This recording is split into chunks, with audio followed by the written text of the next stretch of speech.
থাইল্যান্ডের supreme court সাবেক প্রধানমন্ত্রী ও রাজনীতিবিদ থাকসিন সিনাওয়াত্রাকে ১ বছরের কারাদণ্ড ভোগের নির্দেশ দেওয়ার পর তিনি বৃহস্পতিবার চিকিৎসার অজুহাতে দেশ ত্যাগ করেন।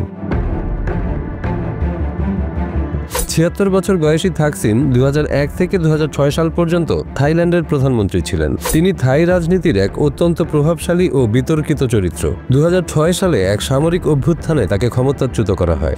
এরপর তিনি স্বেচ্ছা নির্বাসনে চলে যান এবং প্রায় ১৫ বছর বিদেশে অবস্থান করেন। ২০২৩ সালে দেশে ফিরে তিনি স্বার্থের দ্বন্দ্ব, ক্ষমতার অপব্যবহার ও দুর্নীতির অভিযোগে ৮ বছরের কারাদণ্ডে দণ্ডিত হন। তবে বাস্তবে থাকসিন কারাগারে একটি রাতও কাটাননি। দণ্ডপ্রাপ্ত হওয়ার পর তিনি শারীরিক অসুস্থতার কথা তুলে ধরেন, যার মধ্যে ছিল বুক ধড়ফড়ানি, উচ্চ রক্তচাপ ও অক্সিজেন স্বল্পতা। তার শারীরিক অবস্থা বিবেচনা করে তাকে কারাগারে না রেখে ব্যাংককের পুলিশ জেনারেল হাসপাতালে একটি বিলাসবহুল কক্ষে চিকিৎসাধীন রাখা হয়। পরবর্তীতে থাইল্যান্ডের রাজা মোহা ভাজিরালঙ্কো তার সাজা কমিয়ে ১ বছর করেন। এরপর ২০২৪ সালের ফেব্রুয়ারিতে তিনি প্যারোলে মুক্তি পান। কিন্তু সুপ্রিম কোর্ট গত মঙ্গলবার জানায় তার দীর্ঘমেয়াদী হাসপাতাল অবস্থান ছিল বেআইনি এবং সেই সময়টাকে কারাদণ্ড হিসেবে গণ্য করা হবে না। আদালতের নির্দেশে থাকসিনকে ব্যাংকক রিমান্ড কারাগারে দণ্ডভোগ করতে হবে। রয়টার্সের এক ভিডিওতে দেখা যায় একটি গাড়িবহর থাকসিনকে কারাগারে নিয়ে যাচ্ছে।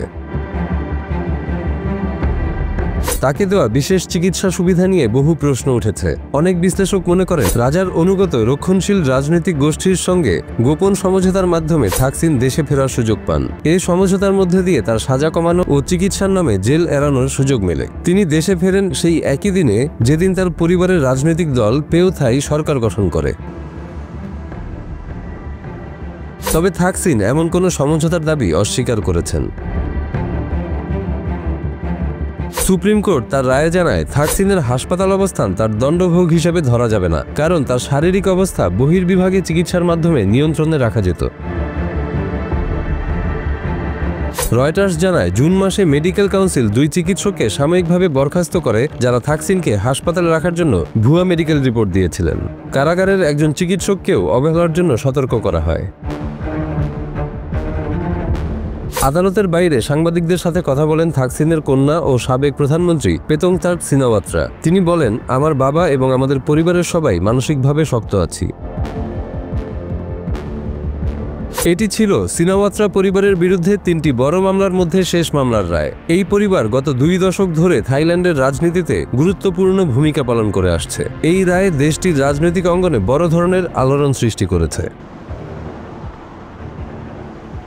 রায় ঘোষণার সময় থাকসিন আদালতে উপস্থিত ছিলেন, কিন্তু বৃহস্পতিবার তিনি ব্যক্তিগত জেটে করে দুবাই চলে যান, যেখানে নির্বাসনের সময় তিনি দীর্ঘদিন ছিলেন। যদিও বলা হয়েছে তিনি স্বাস্থ্য পরীক্ষার জন্য গেছেন, কিন্তু অনেকেই ধারণা করছেন তিনি দেশ ত্যাগ করেছেন।